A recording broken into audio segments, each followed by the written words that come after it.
ಓಂ ನಮಃ ಶಿವಾಯ. ಶ್ರೀ ಗುರು ಬಸವಲಿಂಗಾಯ ನಮಃ. ಬಂಧುಗಳೇ, ನಾವು ಈ ದಿನ ಮಾದಾರ ಚೆನ್ನೈಯವರ ಬಗ್ಗೆ ಒಂದಷ್ಟು ವಿಚಾರಗಳನ್ನು ನಾವು ತಿಳಿದುಕೊಳ್ಳೋಣ. ಮಾದಾರ ಚೆನ್ನಯ್ಯನವರು ಮೂಲತಃ ಒಂದು ಅಸ್ಪೃಶ್ಯ ಸಮಾಜ ಅಥವಾ ಕೆಳಸ್ತ ಸಮಾಜ. ಅವರ ವೃತ್ತಿ ಚರ್ಮವನ್ನು ಹದ ಮಾಡಿ ಚಪ್ಪಲಿಗಳನ್ನು ಹೊಲಿಯುವಂಥದ್ದು. ಈ ಚಪ್ಪಲಿ ಹೊಲಿಯುವಂತಹ ಕಾಯಕ ಮಾದಾರ ಚೆನ್ನಯ್ಯನವರದು. ಇನ್ನು ಅವರ ಕುಲ ಮಾದಿಗ ಸಮಾಜ ಅಂತ ಕರೀತಾರೆ. ಆ ಮಾದಿಗ ಸಮಾಜದಿಂದ ಬಂದಂತಹ ಈ ಮಾದಾರ ಚೆನ್ನಯ್ಯನವರ ಕುಲಕಸಬು ಅಂದರೆ ಪ್ರತಿಯೊಂದು ನಮ್ಮ ಭಾರತೀಯ ಸಮಾಜದಲ್ಲಿ ಪ್ರತಿಯೊಬ್ಬರೂ ಯಾವುದೋ ಒಂದು ಕುಲವೃತ್ತಿಯನ್ನು ಮಾಡಿಕೊಂಡೇ ಬಂದಿರ್ತಾರೆ. ಅನೇಕ ಕಸುಬುಗಳು, ಈಗ ನಾವು ಚಿನಿವಾರರು, ಬಡಗಿಗಳು, ಕಮ್ಮಾರರು, ಕ್ಷೌರಿಕರು, ಹೀಗೆ ಎಲ್ಲರೂ ಕೂಡ ಏನೋ ಒಂದು ಏನೇನು ಉದ್ಯೋಗಗಳನ್ನು ಕುಲಕಸಬು ಅಂತ ಹೇಳ್ಕೊಂಡು ಏನೇನು ಉದ್ಯೋಗ ಮಾಡ್ತಾರೋ ಅವು ಮುಂದಿನ ದಿನಗಳಲ್ಲಿ ಜಾತಿಗಳಾಗಿ ಪರಿವರ್ತನೆ ಆಗಿದ್ದನ್ನು ನಾವು ನಮ್ಮ ಭಾರತೀಯ ಸಮಾಜದಲ್ಲಿ ನಾವು ನೋಡ್ತೀವಿ. ಹಾಗೆಯೇ ಮಾದಾರ ಚೆನ್ನಯ್ಯನವರ ಕುಟುಂಬ ಚಪ್ಪಲಿ ಹೊಲಿಯುವಂಥದ್ದು.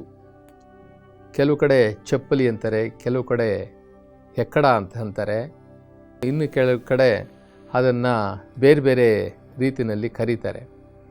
ಇನ್ನು ಕೆಲವು ಕಡೆ ಅದನ್ನು ಮೆಟ್ಟು ಅಂತ ಕೂಡ ಕರೀತಾರೆ. ಹೀಗೆ ಮಾದಾರ ಚೆನ್ನಯ್ಯನವರ ಕುಟುಂಬ ಮೂಲತಃ ಚಪ್ಪಲಿ ಹೊಲಿಯುವಂತಹ ಉದ್ಯೋಗ. ಅವರ ಕುಲ ಮಾದಿಗ ಸಮಾಜ. ಈ ಮಾದಿಗ ಸಮಾಜದಿಂದ ಬಂದಂತಹ ಮಾದಾರ ಚೆನ್ನಯ್ಯನವರು ಕಲ್ಯಾಣ ಪಟ್ಟಣವನ್ನು ಸೇರಿ ಬಸವಣ್ಣನವರ ನಿಕಟವರ್ತಿಯಾಗಿ, ಬಸವಣ್ಣನವರ ಸಮಕಾಲೀನರಾಗಿ ಯಾವ ರೀತಿ ಅವರು ಇತಿಹಾಸದಲ್ಲಿ ಉಳ್ಕೊಂಡ್ರು ಅನ್ನುವಂಥದ್ದು ಬಹಳ ಆಶ್ಚರ್ಯಕರವಾದಂಥ ವಿಚಾರ. ನಿಮ್ನಾತಿ ವರ್ಗದ ಜನ, ಅಸ್ಪೃಶ್ಯ ವರ್ಗದ ಜನ, ಶೋಷಿತ ವರ್ಗದ ಜನ ಇವತ್ತು ಇತಿಹಾಸವನ್ನು ನಿರ್ಮಾಣ ಮಾಡಿದ್ದಾರೆ ಭಾರತ ದೇಶದಲ್ಲಿ. ರಾಮಾಯಣವನ್ನು ಬರೆದಂಥವರು ಕೂಡ ನಿಮ್ನಾತಿ ವರ್ಗದವರು, ಮಹಾಭಾರತವನ್ನು ಬರೆದಂಥವರು, ನಮ್ಮ ದೇಶದ ಅತ್ಯುತ್ತಮವಾದಂತಹ ಸಂವಿಧಾನವನ್ನು ಬರೆದಂಥವರು, ಇವರೆಲ್ಲರೂ ಸಹ ದಲಿತ ಸಮುದಾಯದಿಂದ ಬಂದಂಥವರೇ. ಇಲ್ಲಿ ಬಸವಣ್ಣನವರ ಸಮಕಾಲೀನರಾಗಿ ಅನೇಕ ಶರಣರು, ಸಾವಿರಾರು ಲಕ್ಷಾಂತರ ಶರಣರು ಅಸ್ಪೃಶ್ಯ ಸಮಾಜದಿಂದ ಬರ್ತಾರೆ. ಅಸ್ಪೃಶ್ಯ ಸಮಾಜದಿಂದ ಬಂದು ಇತಿಹಾಸ ನಿರ್ಮಾಣ ಮಾಡ್ತಾರೆ. ಇದು ಬಹಳ ಮುಖ್ಯವಾದ್ದು. ಇವತ್ತು ನಾವೆಲ್ಲರೂ ತಿಳ್ಕೊಳ್ಬೇಕಾದ್ದು, ನಾವು ಯಾವುದೋ ಒಂದು ಹಿಂದುಳಿದ ಅಸ್ಪೃಶ್ಯ ಸಮಾಜದಲ್ಲಿ ಹುಟ್ಟಿದ ತಕ್ಷಣ ನಾವು ಕೀಳು ಕೀಳು ಕೀಳು ಅಂತ ಅಂದ್ಕೊಂಡು ಕೂತ್ಕೊಳ್ತಾರಲ್ಲ, ಅಂಥವರಿಗೆ ಮಾದಾರ ಚೆನ್ನಯ್ಯನವರ ಜೀವನ ಆದರ್ಶ, ಒಂದು ರೋಲ್ ಮಾಡಲ್ಲು. ಮಾದಾರ ಚೆನ್ನಯ್ಯನವರ ಜೀವನ ನಮಗೆಲ್ಲರಿಗೂ ಸಹ ಒಂದು ರೋಲ್ ಮಾಡಲ್ಲು. ಮೂಲತಃ ಮಾದಾರ ಚೆನ್ನಯ್ಯನವರು ತಮಿಳುನಾಡಿನಿಂದ ಬಂದಂಥವರು ಅಂತ ನಮಗೆ ದಾಖಲೆಗಳು ಗೊತ್ತಾಗುತ್ತೆ. ಈಗ ಕಲ್ಯಾಣ ಪಟ್ಟಣಕ್ಕೆ ಬಂದಂಥವರೆಲ್ಲರೂ ಕಲ್ಯಾಣ ಪಟ್ಟಣದಲ್ಲಿದ್ದವರಲ್ಲ. ಅವರು ಬಸವಣ್ಣನವರ ಈ ಭಕ್ತಿಯ ಆ ಸಾಮ್ರಾಜ್ಯವನ್ನು ನೋಡಿ, ಅವರ ಅನುಭವ ಮಂಟಪದ ಪರಿಕಲ್ಪನೆಯನ್ನು ನೋಡಿ ಬೇರೆ ಬೇರೆ ಕಡೆಯಿಂದ ಎಲ್ಲ ಅವರು ಬರ್ತಾರೆ. ಅಫ್ಘಾನಿಸ್ತಾನಿಂದ ಮರಳುಶಂಕರ ದೇವರು ಬರ್ತಾರೆ, ಕಾಶ್ಮೀರದಿಂದ ಮಹದೇವ ಭೂಪಾಲ ಬರ್ತಾರೆ. ಹೀಗೆ ಆಂಧ್ರ ಪ್ರದೇಶ, ತಮಿಳುನಾಡು, ಕೇರಳ ಎಲ್ಲ ಕಡೆಯಿಂದಲೂ ಕೂಡ ಜನ ಬಸವಣ್ಣನವ್ರ ಹತ್ರ ಈ ಕಲ್ಯಾಣಕ್ಕೆ ಬರ್ತಾರೆ, ಅನುಭವ ಮಂಟಪಕ್ಕೆ ಬಂದು ಸೇರಿಕೊಳ್ತಾರೆ. ಇವರು ಚೆನ್ನಯ್ಯನವರು ಎಷ್ಟು ಆಪ್ತರಾಗಿಬಿಡ್ತಾರೆ ಬಸವಣ್ಣನವರಿಗೆ ಅಂತಂದರೆ, ಬಸವಣ್ಣವ್ರು ಹೇಳ್ತಾರೆ, ಅಪ್ಪನು ನಮ್ಮ ಮಾದಾರ ಚೆನ್ನಯ್ಯ ಅಂತ ಹೇಳ್ತಾರೆ. ಅಪ್ಪನು ನಮ್ಮ ಮಾದಾರ ಚೆನ್ನಯ್ಯ ಅಂತ ಒಬ್ಬ ಬಸವಣ್ಣ ಅಂದರೆ ಬಿಜ್ಜಳನ ರಾಜ್ಯದಲ್ಲಿ ಮಂತ್ರಿ ಆಗಿದ್ದಂತಹವರು, ಅಂದರೆ ಪ್ರಧಾನಮಂತ್ರಿ ಆಗಿದ್ದಂಥವ್ರ ಬಾಯಿನಲ್ಲಿ ಒಬ್ಬ ಮಾದಾರ ಚೆನ್ನಯ್ಯ ನಮ್ಮಪ್ಪ ಅಂತ ಅನ್ನಿಸ್ಕೊಳ್ಬೇಕಾದ್ರೆ ಮಾದಾರ ಚೆನ್ನಯ್ಯನವರ ವ್ಯಕ್ತಿತ್ವ ಎಷ್ಟು ದೊಡ್ಡದಿತ್ತು, ಅವರು ಆಚಾರ ವಿಚಾರಗಳು, ಅವರ ನಡವಳಿಕೆ, ಅವರ ಭಕ್ತಿ ಎಷ್ಟಿತ್ತು ಅನ್ನೋದನ್ನು ನಾವಿವತ್ತು ಅಳತೆ ಮಾಡಿಕೊಳ್ಬೇಕಾಗುತ್ತೆ. ಬಸವಣ್ಣನವರು ಸಾಮಾನ್ಯ ಅಲ್ಲ. ಬಸವಣ್ಣನವರು ಯಾರನ್ನಾದರೂ ಹೊಗಳಬೇಕಾದ್ರೆ, ಯಾರನ್ನಾದರೂ ತನ್ನ ಪಕ್ಕದಲ್ಲಿ ಇಟ್ಕೊಳ್ಬೇಕಾದ್ರೆ ಅವರ ಘನತೆ ಎಷ್ಟಿತ್ತು, ಅವರ ಗೌರವ ಎಷ್ಟಿತ್ತು, ಅವರ ಆಧ್ಯಾತ್ಮಿಕ ಸಾಧನೆಯ ಆಳ ಎಷ್ಟಿತ್ತು ಅನ್ನೋದನ್ನು ನಾವು ಯೋಚನೆ ಮಾಡಬೇಕಾಗುತ್ತೆ. ಹಡಪದ ಅಪ್ಪಣ್ಣನವರನ್ನು ತನ್ನ ಆಪ್ತ ಕಾರ್ಯದರ್ಶಿಯನ್ನಾಗಿ ಇಟ್ಟುಕೊಂಡಿದ್ದಂತಹ ಬಸವಣ್ಣನವರು ಈ ಮಾದಾರ ಚೆನ್ನಯ್ಯರವರನ್ನು ಎಷ್ಟು ಆಪ್ತರಾಗಿ ನೋಡ್ಕೊಳ್ತಾರೆ ಅಂತಂತಂದರೆ, ಅಪ್ಪನು ನಮ್ಮ ಮಾದಾರ ಚೆನ್ನಯ್ಯ, ಬಪ್ಪನು ನಮ್ಮ ಮೇದಾರ ಕೇತಯ್ಯ ಅಂತಾರೆ. ಆ ದೇಶದ ಪ್ರಧಾನಮಂತ್ರಿ ಅಪ್ಪಣ್ಣನವರನ್ನು ನನ್ನ ತಂದೆ ಸಮಾನ ಅಂತ ಕರಿಬೇಕು ಅಂತಂತಂದರೆ ನಾವೆಲ್ಲರೂ ಕೂಡ ಬೆಚ್ಚು ಬೀಳ್ತಾ ಇದ್ದೀವಿ. ಯಾವ ರೀತಿ ಅವರ ಭಕ್ತಿಯ ಸಂಬಂಧ ಇತ್ತು ಅಂತಕ್ಕಂಥದ್ದನ್ನು ನಾವು ನೋಡಬೇಕಾಗಿದೆ. ಮಾದಾರ ಚೆನ್ನಯ್ಯನವರು ಎಂತಹ ಸಿಂಪಲ್, ಅಂತಹ ಸಾಧಾರಣ ಜೀವನವನ್ನು ಅವರು ನಡೆಸಿದ್ದಾರೆ ಅಂತಂತಂದರೆ, ಒಂದು ವಚನದಲ್ಲಿ ಅವರು ಹೇಳ್ತಾರೆ, ಮಾದಾರ ಚೆನ್ನಯ್ಯನವರು ಹೇಳ್ತಾರೆ, ಅಂಬಲಿ ಕಂಬಳಿ ಇದೇ ನನ್ನ ಆಸ್ತಿ, ಅಂಬಲಿ ಮತ್ತು ಕಂಬಳಿ ಇದೇ ನನ್ನ ಆಸ್ತಿ, ಮಿಕ್ಕಿದ್ದೆಲ್ಲ ಜಾಸ್ತಿ ಅಂತಾರೆ. ನಾವು ಇವತ್ತು ನಿನಗೇನು ಬೇಕಪ್ಪ, ನಿನ್ನ ಆಸ್ತಿ ಅಂದರೆ ಏನು ಅಂತಂತಂದರೆ ನಾವು ಅಂದ್ಕೊಳ್ತೀವಿ, ನಾವು ಮನೆ, ಮಠ, ಜಮೀನುಗಳು, ಬ್ಯಾಂಕ್ ಬ್ಯಾಲೆನ್ಸುಗಳು, ಅಧಿಕಾರ ಎಲ್ಲವನ್ನೂ ಸಹ ನಾವು ಆಸ್ತಿ ಅಂತ ತಿಳ್ಕೊಂಡಿದ್ದೀವಿ. ನಾವು ಸಂಪಾದನೆ ಮಾಡಿದಂಥ ಹೊಲ, ಮನೆ ಎಲ್ಲವೂ ಕೂಡ ನಮ್ಮ ಆಸ್ತಿ ಅಂತ ತಿಳ್ಕೊಂಡಿದ್ದೀವಿ. ಆದರೆ ಇಲ್ಲಿ ಮಾದಾರ ಚೆನ್ನಯ್ಯನವ್ರು ಹೇಳ್ತಾರೆ, ಅಂಬಲಿ ಮತ್ತು ಕಂಬಳಿ ಇವಿಷ್ಟೇ ನನ್ನ ಆಸ್ತಿ, ಮಿಕ್ಕಿದ್ದೆಲ್ಲವೂ ಜಾಸ್ತಿ ಅಂತಾರೆ. ಆದರೆ ಇವತ್ತಿನ ಸಮಾಜಕ್ಕೆ ಇದು ಉಲ್ಟಾ ಆಗೋಗಿದೆ. ಇದನ್ನು ನೋಡಿದಂತಹ ಪ್ರಧಾನಮಂತ್ರಿಯಾಗಿದ್ದಂತಹ ಬಸವಣ್ಣನವರು ಈ ಮಾದಾರ ಚೆನ್ನಯ್ಯನವರ ಈ ನಡವಳಿಕೆಯನ್ನು ನೋಡಿ, ಇವರ ಒಂದು ಸಾಧಾರಣ ಜೀವನ, ಇವರ ಸಾಧಾರಣ ವ್ಯಕ್ತಿತ್ವವನ್ನು ನೋಡಿ ಅವರು ಹೇಳ್ತಾರೆ, ಪ್ರಧಾನಮಂತ್ರಿ ಕಾಯಕವೂ ಒಂದೇ, ಮಾದಾರ ಚೆನ್ನಯ್ಯನ ಚಪ್ಪಲಿ ಒಲಿಯುವ ಕಾಯಕನೂ ಒಂದೇ ಅಂತಾರೆ. ಎಷ್ಟು ಗೌರವ, ಎಷ್ಟು ಘನತೆ, ಎಂತಹ ವ್ಯಕ್ತಿತ್ವ ಇವರು ಇರುವರದ್ದು. ಅನೇಕ ವಚನಗಳನ್ನು ಮಾದಾರ ಚೆನ್ನಯ್ಯನವರು ಬರಿತಾ ಹೋಗ್ತಾರೆ. ಮಾದಾರ ಚೆನ್ನಯ್ಯನವರ ಒಂದು ಅಂಕಿತ ನಾಮ ಇಟ್ಕೊಂಡು ಅವರು ಸುಮಾರು ವಚನಗಳನ್ನು ಬರೆದಿದ್ದಾರೆ. ಆದರೆ ಕಲ್ಯಾಣ ಕ್ರಾಂತಿಯ ನಂತರ ಸಾಕಷ್ಟು ವಚನಗಳು ನಾಶವಾಗಿದ್ದಾವೆ. ಅದರಿಗೆ ಸಿಕ್ಕಿರ್ತಕ್ಕಂಥದ್ದು ಒಂದು 15-20 ವಚನಗಳು ನಮಗೆ ಸಿಕ್ಕಿರಬಹುದು. ಆ ವಚನಗಳು ಯಾವ ರೀತಿ ಅಂಕಿತ ನಾಮದಿಂದ ಅಂತ್ಯ ಆಗುತ್ತೆ ಅಂತಂದರೆ, ಹರಿ ನಿಜಾತ್ಮ ರಾಮ ರಾಮನ ಅನ್ನುವಂತಹ ಕೊನೆಯ ಸಾಲು, ಅಂದರೆ ಅವರ ವಚನದ ಅಂಕಿತ. ಈ ಹರಿಹರನ ರಗಳೆಯಲ್ಲಿ, ಹರಿಹರ ಕವಿ, ಆ ಕವಿ ಹರಿಹರ ರಗಳೆಯಲ್ಲಿ ನಮಗೆ ಮಾದಾರ ಚೆನ್ನಯ್ಯನವರ ಒಂದು ಚರಿತ್ರೆ ಸಿಗುತ್ತೆ. ಮಾದಾರ ಚೆನ್ನಯ್ಯನವರು ತಮಿಳುನಾಡಿನ ಕಂಚಿ ಪ್ರದೇಶದವರು ಅಂತ ಹೇಳಿಬಿಟ್ಟು ನಮಗೆ ತಿಳಿದು ಬರ್ತದೆ. ಅವರು ಒಂದು ರಾಜನ ಹತ್ರ, ಈ ಕರಿಕಾಲ ಚೋಳ ಅಂತಕ್ಕಂಥ ಒಬ್ಬ ರಾಜ, ಅದು ಚೋಳರ ಸಾಮ್ರಾಜ್ಯ ಆ ಕಾಲಕ್ಕೆ. ಕರ್ನಾಟಕ ಪ್ರದೇಶ ಅಲ್ಲಿವರೆಗೂ ಇತ್ತು ಅಂತ ಹೇಳ್ತಾರೆ. ಕರ್ನಾಟಕ ಅವತ್ತಿನ ಕಾಲಕ್ಕೆ ಕನ್ನಡ ದೇಶ ಅಲ್ಲಿವರೆಗೂ ಇತ್ತು ಅಂತ ಹೇಳ್ತಾರೆ. ಅಲ್ಲಿ ಕರಿಕಾಳ, ಈ ಚೋಳ ರಾಜ ಅಂತಕ್ಕಂಥ ಒಬ್ಬ ರಾಜ ಅಲ್ಲಿ ಆಳ್ತಾ ಇರ್ತಾನೆ. ಆ ಕರಿಕಾಲ, ಆ ಚೋಳನ ಆಸ್ಥಾನದಲ್ಲಿ ಮಾದಾರ ಚೆನ್ನಯ್ಯನವರು ಕುದುರೆಗೆ ಹುಲ್ಲನ್ನು ತಂದು ಹಾಕುವಂತಹ ಕೆಲಸವನ್ನು ಕಾಯಕವನ್ನು ಮಾಡ್ತಾ ಇರ್ತಾರೆ. ಅಂದರೆ ಆ ಲಾಯಗಳನ್ನು ನೋಡಿಕೊಳ್ಳೋದು, ಕುದುರೆಗಳನ್ನು ನೋಡಿಕೊಳ್ಳುವಂತಹ ಕಾಯಕವನ್ನು ಅವರು ಮಾಡ್ತಾ ಇರ್ತಾರೆ. ಜೊತೆಗೆ ತನ್ನ ಕುಲಕಸಬಾಗಿರ್ತಕ್ಕಂಥ ಚಪ್ಪಲಿ ಹೊಲಿಯುವಂತಹ ಕೆಲಸವನ್ನು ಸಹ ಮಾಡ್ತಾ ಇರ್ತಾರೆ. ಮಾದಾರ ಚೆನ್ನಯ್ಯನವರ ಪತ್ನಿ ಮಹಾದೇವಿ ಅಮ್ಮ ಅವರ ಧರ್ಮಪತ್ನಿ. ಇವರಿಬ್ಬರೂ ಸಹ ಶಿವಭಕ್ತರು, ಮೂಲತಃ ಶಿವಭಕ್ತರು. ಇವರನ್ನು ಆಳ್ತಿದ್ದಂಥ ರಾಜನೂ ಕೂಡ ಶಿವಭಕ್ತ. ಕರಿಕಾಳ ಚೋಳ ಅಂತಕ್ಕಂಥ ರಾಜ, ಅವನು ಪರಮಶಿವಭಕ್ತ. ಹರಿಹರ ಕವಿ ಹೇಳ್ತಾರೆ, ಈ ಚೋಳ ಮಹಾರಾಜನ ಪ್ರಸಾದವನ್ನು ಉಣ್ಲಿಕ್ಕೆ ಶಿವ ಪ್ರತ್ಯಕ್ಷವಾಗಿ ಬರ್ತಾ ಇದ್ದ ಅಂತ ಹೇಳಿಬಿಟ್ಟು ಹರಿಹರ ಕವಿ ಬರೀತಾರೆ. ಅಂದರೆ ಅಂತಹ ಶಿವಭಕ್ತಿ ಉಳ್ಳಂತಹ ರಾಜನ ಆಸ್ಥಾನದಲ್ಲಿ ಕುದುರೆಗಳಿಗೆ ಹುಲ್ಲನ್ನು ತಂದು ಹಾಕಿ ಕುದುರೆಗಳನ್ನು ನೋಡಿಕೊಂಡು ಜೊತೆಗೆ ಚಪ್ಪಲಿ ಹೊಲಿಯುವಂತಹ ಕಾಯಕವನ್ನು ನಮ್ಮ ಮಾದಾರ ಚೆನ್ನಯ್ಯನವರು ಮಾಡ್ತಾ ಇದ್ದರು ಅನ್ನುವಂಥದ್ದು ಈಗ ನಮಗೆ ಸ್ಪಷ್ಟೀಕರಣ ಆಯಿತು. ಯಾವ ರೀತಿ ರಾಜ ಶಿವಭಕ್ತಿಯನ್ನು ಮಾಡ್ತಾ ಇದ್ನೋ ಆ ರಾಜನ ಶಿವಭಕ್ತಿ ನಾಡಿನ ಜನರೆಲ್ಲರೂ ನೋಡೋರು. ಯಾಕಂದರೆ ರಾಜ ಮಾಡಿದ್ದನ್ನು ಪ್ರಜೆಗಳೆಲ್ಲ ನೋಡ್ತಾರೆ. ಅವನ ಶಿವಭಕ್ತಿ ಆವತ್ತಿನ ಕಾಲಕ್ಕೆ ಆ ಚೋಳ ಎಷ್ಟು ದೇಶಗಳನ್ನು ಆಳ್ತಾ ಇದ್ದ ಆ ಭೂಪ್ರದೇಶ ಅಷ್ಟೂ ಕಡೆ ಪಸರಿಸಿತ್ತು ಅವನ ಶಿವಭಕ್ತಿ.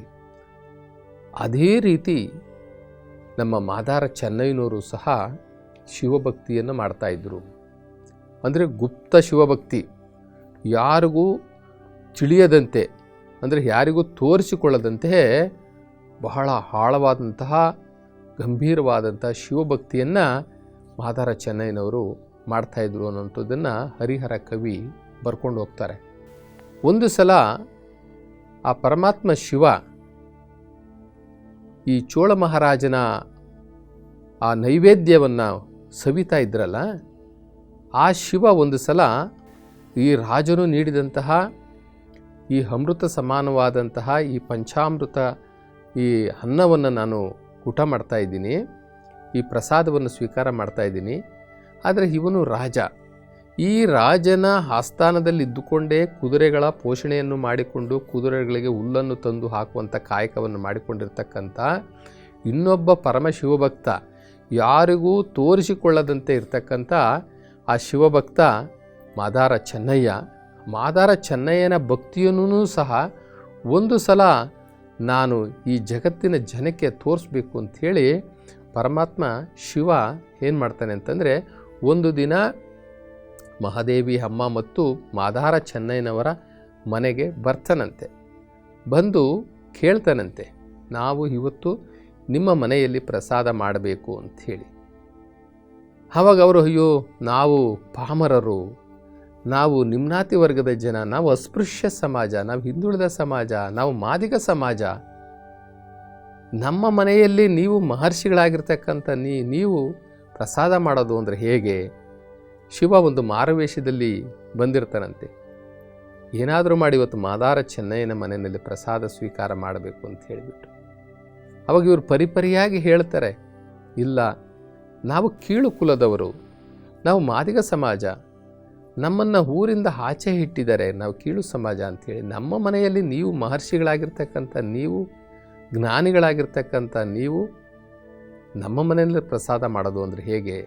ಸಾಧ್ಯವಿಲ್ಲ, ಬೇಡ ಅಂತ ಹೇಳ್ಬಿಟ್ಟು ಅವರು ಹೇಳ್ತಾರೆ. ಆದರೂ ಸಹ ಇಲ್ಲಪ್ಪ, ನಿಮ್ಮ ಮನೆಯಲ್ಲಿ ಏನಿದೆಯೋ ಪ್ರಸಾದ ಅದನ್ನೇ ನನಗೆ ನೀನು ಕೊಡಬೇಕು ಅಂತ ಕೇಳಿದಾಗ ಅವರು ಆ ಮಹಾದೇವಿ ಅಮ್ಮನವರು ಮತ್ತು ಮಾದಾರ ಚೆನ್ನಯ್ಯನವರು ಬೇಗ ಅವರಿಗೆ ಒಂದು ಅಂಬಲಿಯನ್ನು ತಯಾರು ಮಾಡ್ತಾರೆ. ಆ ಅಂಬಲಿಯನ್ನು ಕೊಡ್ತಾರೆ, ಆ ಮಹರ್ಷಿಗೆ, ಜಂಗಮ ಮೂರ್ತಿಗೆ ಕೊಡ್ತಾರೆ. ಆ ಜಂಗಮ ಮೂರ್ತಿ ಸ್ವರೂಪದಲ್ಲಿರ್ತಕ್ಕಂಥ ಪರಮಾತ್ಮ ಶಿವ ಅದನ್ನು ಸ್ವೀಕಾರ ಮಾಡ್ತಾನೆ. ಸ್ವೀಕಾರ ಮಾಡಿಬಿಟ್ಟು ಹೊರಟೋಗ್ಬಿಡ್ತಾನೆ. ಇಲ್ಲಿ ನಾವು ಒಂದು ವಿಚಾರವನ್ನು ತಿಳ್ಕೊಳ್ಬೇಕು. ಶಿವ ಅಂದ ತಕ್ಷಣ ನಾವು ಶಂಕರ ಅಂತ ತಿಳಿಬಾರ್ದು, ಅಂದರೆ ಪಾರ್ವತಿ ಗಂಡ ಶಂಕರ ಅಂತ ನಾವು ತಿಳಿಬಾರ್ದು. ಇಲ್ಲಿ ಶರಣರು ಶಿವ ಅಂತಂದರೆ ಆ ನಿರಾಕಾರ ಪರಮಾತ್ಮನನ್ನು ಶಿವ ಅಂತ ಕರೆದ್ರು. ಇಲ್ಲಿ ಮಾದಾರ ಚೆನ್ನಯ್ಯನವರಾಗಲಿ ಅಥವಾ 12ನೇ ಶತಮಾನದಲ್ಲಿ ಬಂದಂಥ ಯಾವುದೇ ಶಿವಶರಣರು ಅವರ ಬಾಯಿನಲ್ಲಿ ಶಿವ ಅಂತ ಬಂದರೆ ಶಂಕರ ಅಲ್ಲ.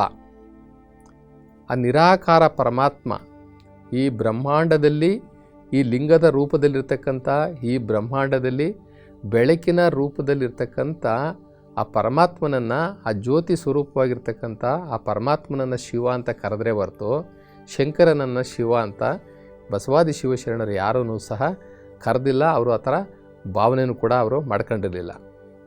ಇಲ್ಲಿ ಪರಮಾತ್ಮ ಈ ಜಂಗಮ ವೇಷದಲ್ಲಿ ಬಂದು ಮಾದಾರ ಚೆನ್ನಯ್ಯನ ಮನೆಯಲ್ಲಿ ಪ್ರಸಾದವನ್ನು ಸ್ವೀಕಾರ ಮಾಡಿ ಹೊರಟೋಗ್ಬಿಡ್ತಾರೆ. ಆದರೆ ಆವತ್ತು ಈ ಚೋಳ ಮಹಾರಾಜನ ಮನೆಯ ಪ್ರಸಾದವನ್ನು ಸ್ವೀಕಾರ ಮಾಡೋದಿಲ್ಲ. ಈ ಚೋಳ ಮಹಾರಾಜನಿಗೆ ಚಿಂತೆ ಆಗಿಬಿಡುತ್ತೆ. ಪ್ರತಿದಿನ ಪೂಜಾ ಸಮಯದಲ್ಲಿ ಬಂದು ಪರಮಾತ್ಮ ಶಿವ ನಾನು ನೀಡಿದಂತಹ ಪ್ರಸಾದವನ್ನು ಸ್ವೀಕಾರ ಮಾಡ್ತಾ ಇದ್ದ, ಇವತ್ತು ಬರಲಿಲ್ಲ. ಹಾಗಿದ್ದರೆ ನನ್ನ ಭಕ್ತಿಯಲ್ಲಿ ಏನೋ ದೋಷ ಇದೆ, ಪರಮಾತ್ಮನಿಗೆ ಕೋಪ ಬರೋ ರೀತಿಯಲ್ಲಿ ನಾನೇನೋ ತಪ್ಪು ಮಾಡಿಬಿಟ್ಟಿದ್ದೀನಿ, ನಾನು ದ್ರೋಹಿ ಆಗಿಬಿಟ್ಟಿದ್ದೀನಿ, ನಾನು ಆ ದೇವರಿಗೆ ದೂರ ಆಗಿಬಿಟ್ಟಿದ್ದೀನಿ ಎಂಬುದಾಗಿ ಭಾವಿಸಿಕೊಂಡು ಬಹಳ ನೊಂದುಕೊಂಡು ಕಣ್ಣೀರು ಹಾಕ್ತಾ ಇರ್ತಾರೆ. ಕೊನೆಗೆ ಬೇಜಾರಾಗಿ ದೇವರಿಗೆ ಬೇಡವಾಗಿರ್ತಕ್ಕಂಥ ನಾನು ಬದುಕಿರಬಾರ್ದು ಅಂಥೇಳಿ ಶಿರಶ್ಛೇದನ ಮಾಡ್ಕೊಳ್ಳಿಕ್ಕೆ ಅಂತ ಹೇಳ್ಬಿಟ್ಟು ಹೋಗ್ತಾರೆ. ಆ ಶಿರಶ್ಛೇದನ ಮಾಡ್ಕೊಳ್ಳೋಕ್ಕೆ ಅಂತ ಹೋದಾಗ ಆ ಪರಮಾತ್ಮ ಪ್ರತ್ಯಕ್ಷನಾಗಿ ಆ ಕತ್ತಿಯನ್ನು ಬಂದು ಹಿಡ್ಕೊಳ್ತಾರೆ ಅಂತ ಹೇಳ್ಬಿಟ್ಟು ಹರಿಹರ ಕವಿ ಬರೀತಾರೆ. ಆವಾಗ ಯಾಕಪ್ಪ ಈ ಥರ ಮಾಡ್ಕೊಳ್ತಾ ಇದ್ದೀಯ ಅಂತ ಕೇಳಿದಾಗ, ನೀನು ಇವತ್ತು ಬಂದು ನಮ್ಮ ಮನೆಯಲ್ಲಿ ಪ್ರಸಾದವನ್ನು ಸ್ವೀಕಾರ ಮಾಡಲಿಲ್ಲ, ಹೀಗಾಗಿ ನನಗೆ ಬಹಳ ನೋವಾಗಿದೆ, ನನ್ನಲ್ಲಿ ಏನೋ ದೋಷವನ್ನು ನೀನು ನೋಡಿದ್ಯಾ, ಹೀಗಾಗಿ ನೀನು ಇವತ್ತು ಪೂಜಾ ಸಮಯಕ್ಕೆ ಬಂದು ಪ್ರತಿದಿನ ನಾನು ನೀಡ್ತಿದ್ದಂತಹ ಪ್ರಸಾದವನ್ನು ನೀನು ಸ್ವೀಕಾರ ಮಾಡದೇ ಇದ್ದದಕ್ಕೋಸ್ಕರ ನಾನು ಬೇಸತ್ತು ಆತ್ಮಹತ್ಯೆ ಮಾಡ್ಕೊಳ್ತಾ ಇದ್ದೀನಿ ಅಂತ ಅಂದಾಗ, ಆವಾಗ ನೋಡು ಪರಮಾತ್ಮ ಹೇಳ್ತಾನೆ, ಶಿವ ನೋಡು ಚೋಳ ಮಹಾರಾಜ, ಇವತ್ತು ನಾನು ವಿಶೇಷವಾಗಿ ಒಬ್ಬರ ಭಕ್ತರ ಮನೆಗೆ ನಾನು ಹೋಗಿದ್ದೆ. ಆ ಭಕ್ತರ ಮನೆಯಲ್ಲಿ ನಾನು ಪ್ರಸಾದವನ್ನು ಸ್ವೀಕಾರ ಮಾಡಿದ್ದೀನಿ. ಅದು ಏನು ಪ್ರಸಾದಪ್ಪ ಅಂತಂತಂದರೆ ಅಂಬಲಿ. ಅಂಬಲಿಯನ್ನು ನಾನು ಸ್ವೀಕಾರ ಮಾಡಿದ್ದೀನಿ. ಅದು ಬೇರೆ ಯಾರೂ ಅಲ್ಲ, ನಿನ್ನ ರಾಜ್ಯದ ಆಸ್ಥಾನದಲ್ಲೇ ಕುದುರೆಯ ಪೋಷಣೆ ಮಾಡ್ತಾ ಇರತಕ್ಕಂಥ ಮಾದಾರ ಚೆನ್ನಯ್ಯ, ಆ ಮಾದಾರ ಚೆನ್ನಯ್ಯನವರ ಮನೆಯಲ್ಲಿ ಇವತ್ತು ನಾನು ಅಂಬಲಿಯನ್ನು ಸ್ವೀಕಾರ ಮಾಡಿದ್ದೀನಿ. ಹೀಗಾಗಿ ನಾನು ಇವತ್ತು ನಿಮ್ಮ ಮನೆಗೆ ನಾನು ಪ್ರಸಾದಕ್ಕೆ ಬರಲಿಲ್ಲ ಅಂತ ಅಂದಾಗ ಆ ಚೋಳ ಮಹಾರಾಜನಿಗೆ ಬಹಳ ಪರಮಾಶ್ಚರ್ಯ ಆಗ್ಬಿಡ್ತದೆ. ನಾನೇ ರಾಜ, ನಾನು ಇಷ್ಟು ಭಕ್ತಿ ಮಾಡ್ತೀನಿ, ಪರಮಾತ್ಮ ನಮ್ಮ ಮನೆಗೆ ಪ್ರಸಾದಕ್ಕೆ ಬಂದು ನಾನು ನೀಡುವಂತಹ ಪ್ರಸಾದವನ್ನು ಸ್ವೀಕಾರ ಮಾಡ್ತೀನಿ, ಸ್ವೀಕಾರ ಮಾಡ್ತಾನೆ, ನಾನೇ ಭಕ್ತ ಅಂತ ಅಂದ್ಕೊಂಡಿದ್ದೆ. ಆದರೆ ನಮ್ಮ ಆಸ್ಥಾನದಲ್ಲಿ ಇನ್ನೊಬ್ಬರು ಪರಮಭಕ್ತರಿದ್ದಾರೆ, ಅವರ ಮನೆಗೆ ಶಿವ ಪ್ರಸಾದಕ್ಕೆ ಹೋಗ್ತಾನೆ ಅಂತಂತಂದರೆ ಅವರಿನೆಂಥ ದೊಡ್ಡ ಭಕ್ತ ಇರಬಹುದು, ಆ ಶಿವನಿಗೆ ಎಂಥ ಪರಮಭಕ್ತನಿರ್ಬೋದು ಎಂಬುದಾಗಿ ಚೋಳ ಮಹಾರಾಜ ಅವರ ಆಸ್ಥಾನದ ಎಲ್ಲ ವಿದ್ವಾಂಸರನ್ನೆಲ್ಲ ಕರೆದು ಹೇಳ್ತಾರೆ, ನೋಡಿ ವಿದ್ವಾಂಸರೇ, ನಮ್ಮ ಆಸ್ಥಾನದಲ್ಲಿ ಒಬ್ಬರು ಕುದುರೆಯ ಲಾಯವ ನೋಡ್ಕೊಳ್ತಕ್ಕಂಥವ್ರು ಇದ್ದಾರಂತೆ, ಅವರ ಹೆಸರು ಮಾದಾರ ಚೆನ್ನಯ್ಯ ಅಂಥೇಳಿ. ಆ ಚೆನ್ನಯ್ಯನವ್ರನ್ನ ಎಲ್ಲಿದ್ರೂ ಸಹ ನೀವು ಗುರುತು ಮಾಡ್ಕೊಂಡು ಬನ್ನಿ, ಪತ್ತೆ ಮಾಡ್ಕೊಂಡು ಬನ್ನಿ ಅಂತ ಹೇಳ್ತಾರೆ. ಇವರು ಹೋಗಿ ಪತ್ತೆ ಮಾಡ್ಕೊಂಡು ಬರ್ತಾರೆ, ಗುಪ್ತವಾಗಿ ಹೋಗಿ ಪತ್ತೆ ಮಾಡ್ಕೊಂಡು ಬರ್ತಾರೆ. ಮಾರನೇ ದಿನ ಮಹಾರಾಜ ಏನು ಮಾಡ್ತಾನೆ, ಚೋಳ ಮಹಾರಾಜ ಮಾದಾರ ಚೆನ್ನಯ್ಯನ ಗುಡಿಸಲಿಗೆ ಅವರ ದರ್ಶನ ಮಾಡಲಿಕ್ಕೆ ಹಣ್ಣು ಅಕ್ಷತೆಗಳನ್ನೆಲ್ಲವನ್ನು ತಗೊಂಡು, ತಾಂಬೂಲವನ್ನೆಲ್ಲ ತಗೊಂಡು ಅವರಿಗೆ ಸನ್ಮಾನ ಮಾಡಲಿಕ್ಕೆ ಎಲ್ಲ ವಸ್ತುಗಳನ್ನು ತೆಕ್ಕೊಂಡು ಹೋಗ್ತಾರೆ. ಮನೆಯಲ್ಲಿ ಮಹಾದೇವಿ ಅಮ್ಮ ಮತ್ತು ಮಾದಾರ ಚೆನ್ನಯ್ಯನವರು ಗುಡಿಸಲಿನಲ್ಲಿ ಇರ್ತಾರೆ. ರಾಜ ಬರೋದನ್ನು ನೋಡ್ತಾರೆ. ಇವರಿಬ್ಬರಿಗೂ ತುಂಬ ಭಯ ಆಗ್ಬಿಡ್ತದೆ. ಏನಿದು, ನಾವೇನು ತಪ್ಪು ಮಾಡಿದ್ವಿ, ನಾವೇನು ಅಪರಾಧ ಮಾಡಿದ್ವಿ, ಏನು ಗ್ರಾಚಾರ ಕಾಯ್ಕೊಂಡಿದ್ವಿ, ನಮಗೆ ಮಹಾರಾಜ ನಮ್ಮ ಗುಡಿಸಲ ಕಡೆ ಬರ್ತಾ ಇದ್ದಾನೆ, ಮಹಾರಾಜ ನಮಗೆ ಗುಡಿಸಲ ಕಡೆ ಬರ್ತಾ ಇದ್ದಾನೆ ಅಂತಂದರೆ ಏನೋ ನಮ್ಮಲ್ಲಿ ಏನೋ ದೋಷ ಇರ್ಬೋದು ಅಥವಾ ಏನೋ ನಾವು ತಪ್ಪು ಮಾಡಿರ್ಬೋದು ಎಂಬುದಾಗಿ ಇವರು ಭಯಗ್ರಸ್ತರಾಗಿ ನೋಡ್ತಾ ಇರ್ತಾರೆ ರಾಜನನ್ನು. ರಾಜ ಹತ್ರ ಬರ್ತಾ ಬರ್ತಾ ಬರ್ತಾ ಇವರಿಗೆ ದಿಗ್ಭ್ರಾಂತಿ ಆಗುತ್ತೆ. ಇವರು ನನ್ನ ಭೇಟಿಗೆ ಬರ್ತಾ ಇದ್ದಾರೆ ಅಂತ ಹೇಳಿ ಇವರು ಬೆವತು ಹೋಗಿಬಿಡ್ತಾರೆ. ಮಾದಾರ ಚೆನ್ನೈನವರು ಬೆವತು ಹೋಗಿಬಿಡ್ತಾರೆ. ರಾಜ ಬಂದವನು ಬಂದ ಹಾಗೇ ಕಾಲಿಗೆ ಬಿದ್ದು ಬಿಡ್ತಾನೆ. ಮಾದಾರ ಚೆನ್ನಯ್ಯನ ಕಾಲಿಗೆ ಆ ಭೂಪ್ರದೇಶದ ಆಳ್ತಕ್ಕಂಥ ಕರಿಕಾಳ ಚೋಳ ಬಂದು ಬೀಳ್ತಾನೆ ಅಂತಂತಂದರೆ, ರಾಜ ಬೀಳ್ತಾನೆ ಅಂತಂತಂದರೆ ಇದು ನಂಬಲಿಕ್ಕೆ ಅಸಾಧ್ಯವಾದಂಥದ್ದು. ಆವಾಗ ಮಾದಾರ ಚೆನ್ನಯ್ಯನವರು ಹೇಳ್ತಾರೆ, ಪ್ರಭು ಹೀಗೇಕೆ ನೀವು ಮಾಡಿದ್ರಿ? ನನ್ನಲ್ಲಿ ಏನು ತಪ್ಪುಂಟೆಂದು ನೀವು ಈ ಥರ ಮಾಡಿದ್ರಿ? ನೀವು ಈ ಥರ ಮಾಡುವ ಬದಲು ನನಗೆ ಶಿಕ್ಷೆ ಕೊಡುವುದಾಯಿತು, ನಾನೇನಾರು ಅಪರಾಧ ಮಾಡಿದರೆ, ಅಥವಾ ನಿಮ್ಮ ರಾಜ ಆಸ್ಥಾನದಿಂದ ನನ್ನ ಆಚೆ ಕಳಿಸ್ಬೋದಾಗಿತ್ತು. ಎಂಥ ದೊಡ್ಡ ಅಪರಾಧ ಮಾಡ್ತಾ ಇದ್ದೀರಾ. ನಾನೊಂದು ಕೀಳು ಜಾತಿಯವನು, ನೀವು ಈ ಭೂಪ್ರದೇಶವನ್ನು ಆಳುವಂತಹ ದೊರೆ, ನೀವು ಬಂದು ನಮ್ಮ ಕಾಲಿಗೆ ಬೀಳೋದು ಅಂದರೆ ಏನು? ಇದೆಲ್ಲ ಏನು ವಿಚಿತ್ರ ಅಂತಂದಾಗ, ನೋಡು ಚೆನ್ನಯ್ಯ, ನಿನ್ನೆ ನಿಮ್ಮ ಮನೆಗೆ ಒಬ್ಬರು ಜಂಗಮರು ಪ್ರಸಾದಕ್ಕೆ ಬಂದಿದ್ರಾ? ಹೌದು ಬಂದಿದ್ದರು. ನೀನು ಏನನ್ನು ನೀಡಿದೆ? ನಾನು ಏನು ನೀಡಲಿಕ್ಕೆ ನನ್ನ ಹತ್ರ ಏನಿದೆ ಮಹಾರಾಜ? ನನ್ನಲ್ಲಿ ಇದ್ದಂಥ ಅಂಬಲಿಯನ್ನೇ ನಾನು ನೀಡಿದೆ. ಆಹಾ, ಆ ಅಂಬಲಿ ಅಮೃತ ಸಮಾನವಾಗಿತ್ತು ಅಂತ ಹೇಳ್ಬಿಟ್ಟು ಜಂಗಮ ಮೂರ್ತಿಗಳು ಹೇಳಿದ್ರು. ಹೌದಾ? ಹಾಂ, ಒಳ್ಳೆಯದು. ಹಾಗೆಂತಂದಾಗ ಆ ಜಂಗಮ ಮೂರ್ತಿಗಳು ಯಾರು ಅಲ್ಲಪ್ಪ, ಆ ಸಾಕ್ಷಾತ್ ಶಿವ ನಿನ್ನ ಭಕ್ತಿಗೆ ಮೆಚ್ಚಿ ನಿಮ್ಮ ಮನೆಯಲ್ಲಿ ಬಂದು ಆ ಅಂಬಲಿಯನ್ನು ಸ್ವೀಕಾರ ಮಾಡಿದ್ದಾರೆ ಅಂತಂದರೆ ನೀನು ಎಂತಹ ಪರಮಭಕ್ತ. ನಾನು ರಾಜ ತೋರಿಕೆ ಭಕ್ತಿ ಮಾಡ್ತಾ ಇದ್ದೆ, ಜನಗಳೆಲ್ಲ ನೋಡಲಿ ಅಂಥೇಳಿ ತೋರಿಕೆ ಭಕ್ತಿ ಮಾಡ್ತಾ ಇದ್ದೆ. ಅದರಲ್ಲಿ ನನ್ನ ಭಕ್ತಿಯ ಜೊತೆಗೆ ನನ್ನ ಸ್ವಾರ್ಥನೂ ಇತ್ತು. ಆದರೆ ನೀನು ನಿಸ್ವಾರ್ಥವಾಗಿ ಯಾರಿಗೂ ಕಾಣಿಸದಂತೆ ಆ ಶಿವನನ್ನು ಪ್ರೀತಿ ಮಾಡ್ತಿದ್ದಲ್ಲ, ಆ ಶಿವನನ್ನು ನೀನು ಭಕ್ತಿ ಮಾಡ್ತಿದ್ದಲ್ಲ, ನಿನ್ನ ಭಕ್ತಿ ಲೋಕಮಾನ್ಯವಾದಂಥದ್ದು, ನಿನ್ನ ಭಕ್ತಿ ಪೂಜನೀಯವಾದಂಥದ್ದು ಅಂತ ಹೇಳಿ ರಾಜ ಏನು ಮಾಡ್ತಾನೆ, ಮಾದಾರ ಚೆನ್ನೈನವರನ್ನು ಆನೆ ಮೇಲೆ ಕುಂಡ್ರಿಸಿ ಅವನ ರಾಜಬೀದಿಯಲ್ಲಿ ಮೆರವಣಿಗೆ ಮಾಡಿ ಅವನಿಗೆ ದನಕಾನಕಾದಿಗಳನ್ನೆಲ್ಲವನ್ನು ಕೊಟ್ಟು ಅವರನ್ನು ಅವರ ಆಸ್ಥಾನದಲ್ಲಿ ಇಟ್ಕೊಂಡಿದ್ರಂತೆ. ನಂತರದ ದಿನಗಳಲ್ಲಿ ಮಾದಾರ ಚೆನ್ನಯ್ಯ ಯಾವಾಗ ಇವರಿಗೆ ಕೀರ್ತಿ ಜಾಸ್ತಿ ಆಯಿತು, ಇವರು ಕೀರ್ತಿಯನ್ನು ಬಯಸಲಿಲ್ಲ. ನಾನು ಶಿವಭಕ್ತ, ಶಿವಭಕ್ತನಿಗೆ ಈ ಆಮಂತ್ರಣಗಳು ಮತ್ತು ಈ ಕೀರ್ತಿ ಇವೆಲ್ಲವೂ ಕೂಡ ನನಗೆ ವಿರುದ್ಧ, ಶಿವಭಕ್ತರಿಗೆ ಅಲ್ಲವೇ ಅಲ್ಲ. ನಮಗೆ ಬೇಕಾಗಿರ್ತಕ್ಕಂಥದ್ದು ಶಿವ ನಮಗೆ ಸಿಕ್ಕಿದ್ದಾನೆ ಅಂತಂದರೆ ಉಳಿದಿದ್ದೆಲ್ಲವೂ ಕೂಡ ನಮಗೆ ಯಾಕೆ?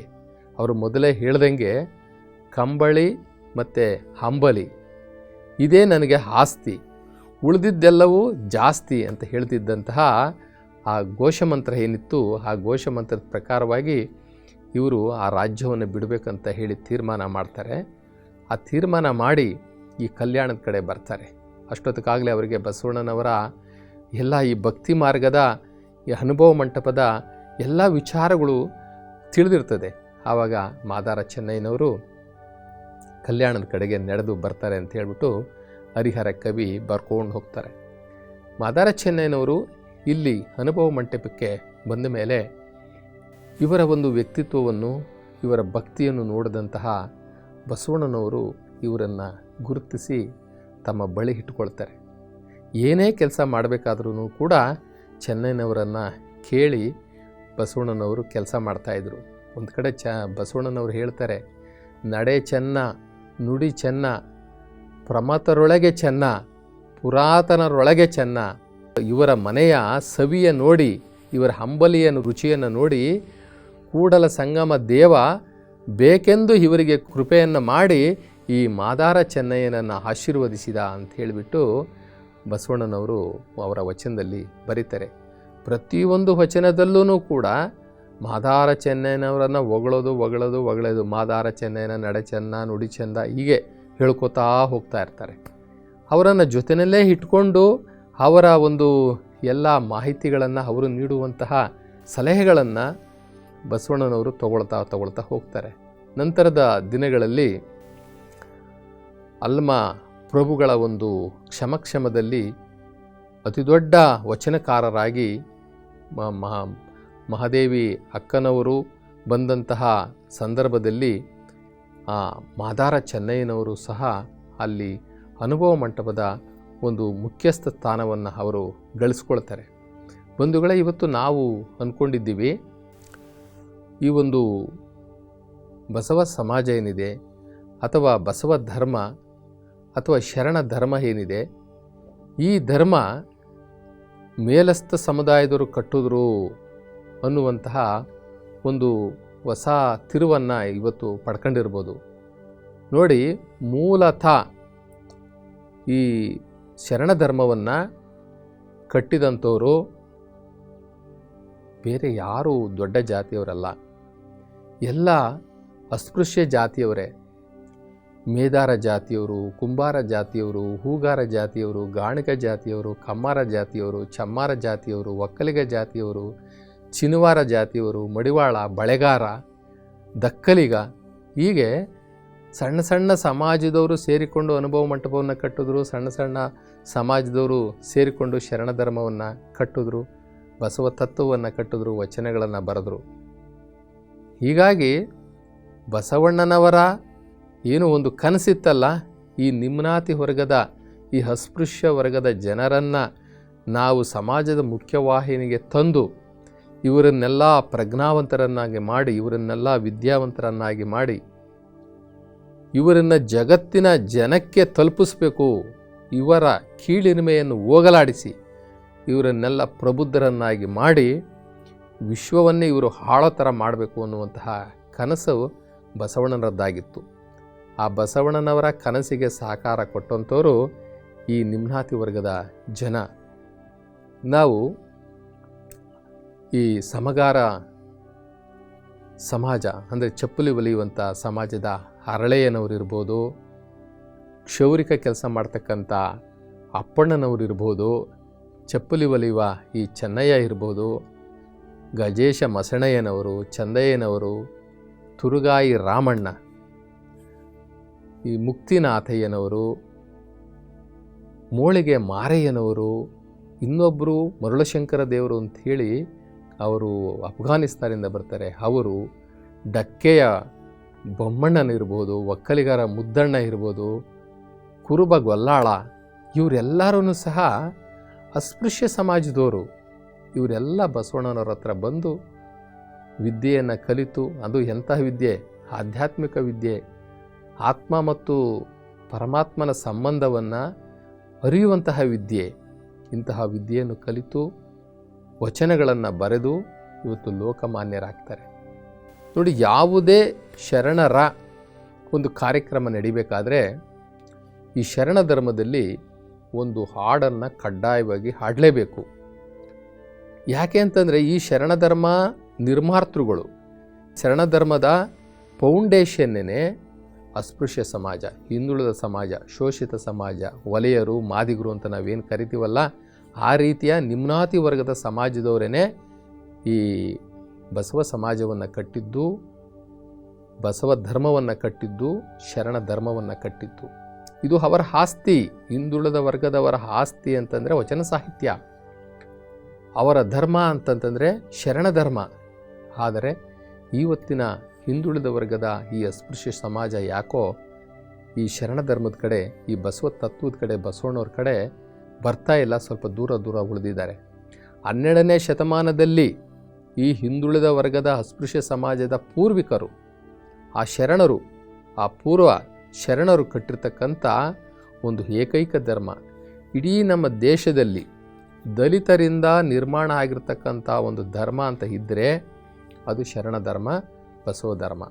ಈ ಸತ್ಯವನ್ನು ನಾವು ಇವತ್ತಿನ ಕಾಲಮಾನದ ಯುವಕರು, ಯುವತಿಯರು, ಯುವ ಸಮಾಜ, ಇವತ್ತಿನ ಸಮಾಜ, ಪ್ರಸ್ತುತ ಸಮಾಜ ತಿಳ್ಕೊಳ್ಬೇಕು. ಬಸವಣ್ಣನವರು ಯಾರಿಗೋಸ್ಕರ ಹೋರಾಟ ಮಾಡಿದರು?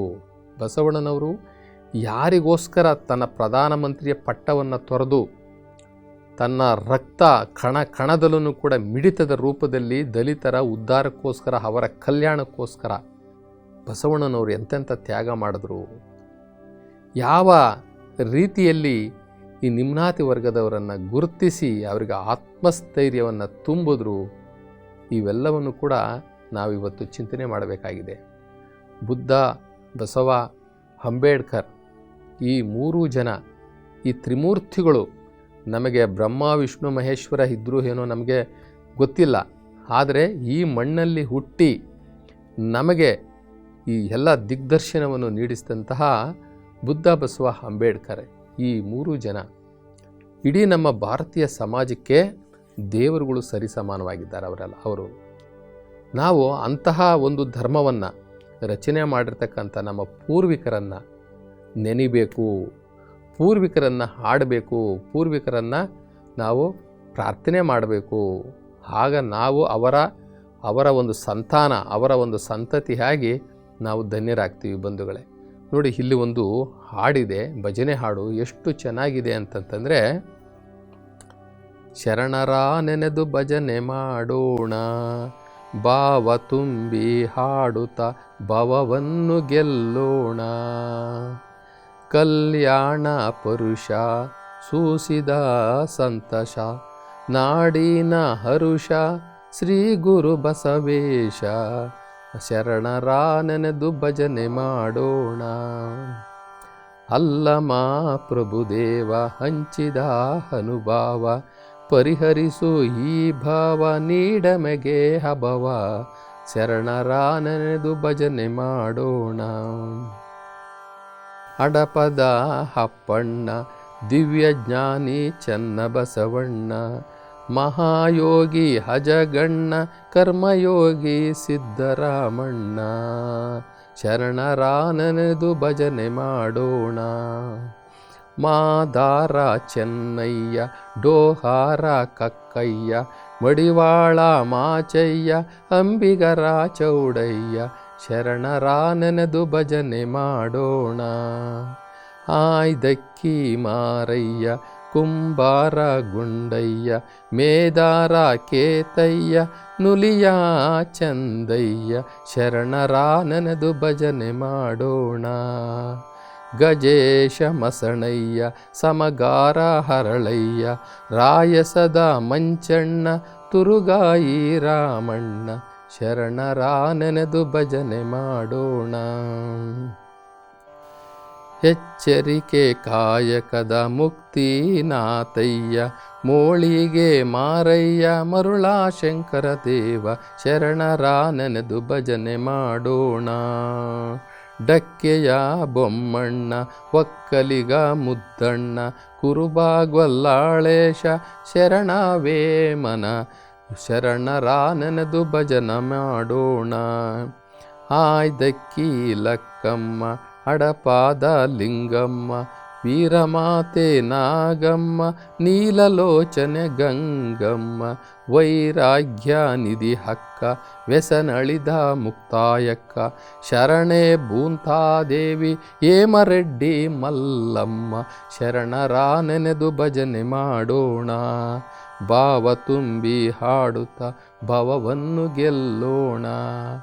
ಪೂಜ್ಯ ಶಿವಮೂರ್ತಿ ಮುರುಘಾ ಶರಣರು ಬರೆದಿರ್ತಕ್ಕಂಥ ಈ ಒಂದು ಭಜನೆ ಹಾಡು ಎಷ್ಟು ಅದ್ಭುತವಾಗಿದೆ ನೋಡಿ. ಈ ರೀತಿ ನಾವು ಈ 12ನೇ ಶತಮಾನದ ಎಲ್ಲ ಶರಣರನ್ನು ನೆನೆಯೋದ್ರ ಮುಖಾಂತರ ಈ ಶರಣ ಧರ್ಮ, ಈ ಬಸವ ಧರ್ಮ ಇದು ಅಸ್ಪೃಶ್ಯ ಸಮಾಜದವರು ಕಟ್ಟಿ ನಿರ್ಮಾಣ ಮಾಡಿ ಬೆಳೆಸಿ ಪೋಷಿಸಿದ ಏಕೈಕ ಧರ್ಮ ಶರಣ ಧರ್ಮ. ಆದ್ದರಿಂದ ಭಾರತ ದೇಶದ ಎಲ್ಲ ಅಸ್ಪೃಶ್ಯ ಸಮಾಜದವರು ಮುಂದೆ ಬಂದು ಈ ಶರಣ ಧರ್ಮವನ್ನು ಸ್ವೀಕಾರ ಮಾಡಬೇಕು.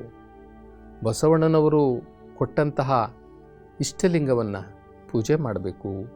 ಇಷ್ಟಲಿಂಗ ಅಂತಂದರೆ ಬೇರೆ ಯಾವುದೂ ಅಲ್ಲ, ಇದು ನಿರಾಕಾರ ಪರಮಾತ್ಮ. ಆ ನಿರಾಕಾರ ಪರಮಾತ್ಮನ ಸಾಕಾರ ಕುರುಹು, ಅದರ ಆಕಾರ ಈ ಬ್ರಹ್ಮಾಂಡ. ಈ ಬ್ರಹ್ಮಾಂಡ ಅಂತಕ್ಕಂಥದ್ದು ಲಿಂಗದ ರೂಪದಲ್ಲಿದೆ. ಈ ಬ್ರಹ್ಮಾಂಡ ಲಿಂಗದ ರೂಪದಲ್ಲಿದೆ. ಆ ಲಿಂಗದಲ್ಲಿ ಪರಮಾತ್ಮ ಜ್ಯೋತಿ ಸ್ವರೂಪದಲ್ಲಿ ಬೆಳಕಿನ ಸ್ವರೂಪದಲ್ಲಿದ್ದಾನೆ. ಆದ್ದರಿಂದ ನಾವು ಎಲ್ಲ ಈ ಮಠ ಮಾನ್ಯಗಳನ್ನು ಏನೇನು ನಾವು ನೋಡ್ತಾ ಇದ್ದೀವೋ ಅವೆಲ್ಲವೂ ಕೂಡ ನಾವು ಮಠಗಳಿಗೆ ನಾವು ಹೋಗಬೇಕು, ಮಠಗಳಲ್ಲಿ ನಮಗೆ ಎಲ್ಲ ಜ್ಞಾನ ಸಿಗುತ್ತೆ. ನಮಗೆ ಆ ಮಠಗಳಿಗೆ ಹೋಗಿ ಆ ಮಠ ಪರಂಪರೆಯನ್ನು ಸಹ ನಾವಿವತ್ತು ಉಳಿಸ್ಕೊಳ್ಬೇಕಾಗಿದೆ. ಅಲ್ಲಿ ನಮಗೆ ಜ್ಞಾನದ ದಾಸೋಹ ನಮಗೆ ಸಿಗುತ್ತೆ. ನೋಡಿ, ಈ ಜಾತಿ ಅಂತಕ್ಕಂಥ ಭೂತ ನಮಗೆ ಅಡ್ಡ ಆಗಬಾರ್ದು. ಯಾವುದೇ ಒಬ್ಬ ಮನುಷ್ಯನಿಗೆ ಅಡ್ಡ ಆಗಬಾರ್ದು, ಅವನಿಗೆ ಬೆಳವಣಿಗೆಗೆ ಅಡ್ಡ ಆಗಬಾರ್ದು. ಒಂದು ವಿಶಾಲವಾದಂತಹ ಮನೋಭಾವ ಬರಬೇಕು. ಕೀಳಿರಿಮೆಯನ್ನು ಹೋಗಲಾಡಿಸಿ ಒಂದು ಹೊಸ ಆಲೋಚನೆಯನ್ನು ಮಾಡಬೇಕು.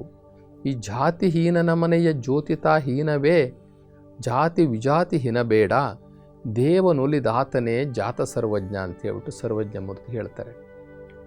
ಜಾತಿಹೀನನ ಮನೆಯ ಜ್ಯೋತಿತಾಹೀನವೇ, ಎಲ್ಲರ ಮನೆ ಜ್ಯೋತಿನೂ ಕೂಡ ಒಂದೇ. ಅವನು ದಲಿತನಿರ್ಬೋದು, ಅವನು ಅಸ್ಪೃಶ್ಯನಿರ್ಬೋದು, ಯಾರೇ ಇರ್ಬೋದು, ಎಲ್ಲರ ಮನೆಯ ಜ್ಯೋತಿ ಒಂದೇ. ಅವನನ್ನು ನಾವು ಆ ಜ್ಯೋತಿಯ ರೂಪದಲ್ಲಿ ಪ್ರತಿಯೊಬ್ಬರನ್ನು ಕೂಡ ಆ ಜ್ಯೋತಿಯ ರೂಪದಲ್ಲಿ ನಾವು ನೋಡಬೇಕೇ ಹೊರತು ಜಾತಿಯ ರೂಪದಲ್ಲಿ ನಾವು ನೋಡಬಾರ್ದು. ಆ ಜಾತಿ ಅನ್ನುವಂಥದ್ದನ್ನು ನಾವು ತಲೆಯಿಂದ ನಾವು ತೆಗೆದುಹಾಕಿಬಿಡಬೇಕು.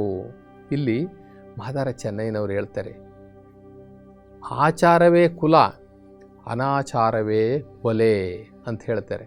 ಬಸವಣ್ಣನವರು ಅರಿವೇ ಆಚಾರ ಅಂತಾರೆ. ಆದರೆ ಇಲ್ಲಿ ಮಾದಾರ ಚೆನ್ನಯ್ಯನವರು ಹೇಳ್ತಾರೆ, ಆಚಾರವೇ ಕುಲ ಅಂದರೆ ನಾವು ಏನು ಸನ್ನಡತೆಯಿಂದ ನಡಿತೀವಿ, ಸದ್ಗುಣಗಳನ್ನು ಅಳವಡಿಸಿಕೊಳ್ತೀವಿ, ಸತ್ಪ್ರಜೆಯಾಗಿ ನಾವು ಸಮಾಜದಲ್ಲಿ ಬದುಕ್ತೀವಲ್ಲ, ಬಾಳ್ತೀವಲ್ಲ, ಅದೇ ಆಚಾರವೇ ಕುಲ, ಅನಾಚಾರವೇ ಒಲೆ ಅಂತ ಹೇಳ್ತಾರೆ. ಇನ್ನೊಂದು ಕಡೆ ಹೇಳ್ತಾರೆ, ಮಾದಾರ ಚೆನ್ನಯ್ಯನವರು ಬಹಳ ಅದ್ಭುತವಾಗಿ ಒಂದು ಶಬ್ದವನ್ನು ಹೇಳ್ತಾರೆ. ಆ ಒಂದು ಯಾವಾಗಲೂ ಕೂಡ ನಾವು ಈ ಒಂದು ವಾಕ್ಯವನ್ನು ನಾವು ನೆನಪಿಟ್ಕೊಳ್ಬೇಕು. ನುಡಿದಂತೆ ನಡೆ, ಇದೇ ಜನ್ಮ ಕಡೆ ಅಂತ ಹೇಳ್ತಾರೆ ಮಾದಾರ ಚೆನ್ನಯ್ಯನವರು. ಇವರು ಈ ಆಚಾರವೇ ಕುಲ, ಅನಾಚಾರವೇ ನರಕ, ಅನಾಚಾರವೇ ಒಲೆ ಅಂತ ಹೇಳ್ತಾರಲ್ಲ, ಅದಕ್ಕೆ ಪೂರಕವಾಗಿ ನುಡಿದಂತೆ ನಡೆ, ಇದೇ ಜನ್ಮ ಕಡೆ. ಹೆಚ್ಚು ಅವರು ಆಚಾರದ ಬಗ್ಗೆನೇ ಹೇಳ್ಕೊಳ್ತಾರೆ, ನಡೆ ನುಡಿ ಸಿದ್ಧಾಂತದ ಬಗ್ಗೆನೇ ಹೇಳ್ಕೊಂಡು ಹೋಗ್ತಾರೆ. ನಡೆ ಮತ್ತು ನುಡಿ ಇವೆರಡು ಸಿದ್ಧಾಂತಗಳು ಒಂದೇ ಆಗಿರಬೇಕು. ಬಸವಣ್ಣನವರು ಹೇಗೆ ಕಾಯಕ ತತ್ವವನ್ನು ಹೇಳ್ತಾರೆ, ಹಾಗೆ ಇಲ್ಲಿ ಮಾದಾರ ಚೆನ್ನಯ್ಯನವರು ನಡೆ ನುಡಿ ಸಿದ್ಧಾಂತವನ್ನು ಹೇಳ್ತಾರೆ. ಈಗ ಬಸವಣ್ಣನವರು ಕಳಬೇಡ ಕುಲಬೇಡ ಅಂತಕ್ಕಂಥ ಸಪ್ತಸೂತ್ರಗಳನ್ನು ಹೇಳ್ತಾರೆ. ಆದರೆ ಇಲ್ಲಿ ನಮ್ಮ ಮಾದಾರ ಚೆನ್ನಯ್ಯನವ್ರು ಏನು ಹೇಳ್ತಾರೆ ಅಂತಂತಂದರೆ, ಆಯ್ತಪ್ಪ, ನಿಮ್ಮ ಸಪ್ತಸೂತ್ರಗಳಲ್ಲಿ ನೀವು ಯಾವುದನ್ನು ಪಾಲನೆ ಮಾಡ್ತಿರೋ ಬಿಡ್ತಿರೋ ಅದನ್ನ ಮೇಲೆ ಬಿಟ್ಟಿದ್ದು, ಆದರೆ ಒಂದಾದ್ರೂ ಕೂಡ ನಡೆಸ್ಕೊಡಿ ಅಂತ ಹೇಳ್ತಾರೆ. ಏನು ಅಂತಂತಂದರೆ, ನಡೆದಂತೆ ನುಡಿಯಿರಿ, ನುಡಿದಂತೆ ನಡೆಯಿರಿ. ನುಡಿದಂತೆ ನಡೆದರೆ ಇದೇ ಜನ್ಮ ನಿಮಗೆ ಕಡೆಯಾಗುತ್ತೆ ಎಂಬುದಾಗಿ ಎಚ್ಚರಿಕೆಯ ಮಾತುಗಳನ್ನು ಸಮಾಜಕ್ಕೆ ಕೊಟ್ಟಿದ್ದಾರೆ. ಆದ್ದರಿಂದ ಬಂಧುಗಳೇ, ಮಾದಾರ ಚೆನ್ನಯ್ಯನವರು ನಮಗೆಲ್ಲ ಆದರ್ಶ.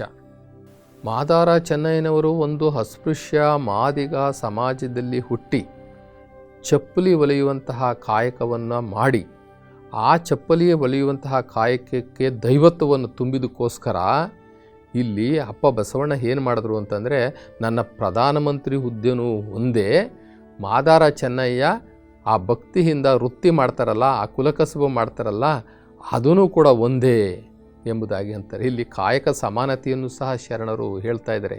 ಯಾರು ಏನೇ ಕೆಲಸ ಮಾಡಿದ್ರೂ ಕೂಡ ಅದು ಕಾಯಕ ಸಮಾನತೆ. ಪ್ರಧಾನಮಂತ್ರಿ ಹುದ್ದೆ ಇದ್ರೂ ಕೂಡ ಅವರ ಕೆಲಸ ಚಪ್ಪಲಿ ಹೊಲಿಯುವಂಥ ಈ ಅಸ್ಪೃಶ್ಯ ಸಮಾಜದವ್ರಿಗೂ ಅವ್ರಿಗೂ ಏನೂ ವ್ಯತ್ಯಾಸ ಇಲ್ಲ. ಇದೆಲ್ಲವೂ ಕೂಡ ಸಮಾಜದಲ್ಲಿ ವಿಭಿನ್ನವಾದಂತಹ ಕಾಯಕ ತತ್ವಗಳು ಅಂತ ಹೇಳಿಬಿಟ್ಟು ಎಲ್ಲ ಕಾಯಕಕ್ಕೂ ಮಾನ್ಯತೆಯನ್ನು ಕೊಡುವಂಥದ್ದನ್ನು ಮಾಡ್ತಾರೆ.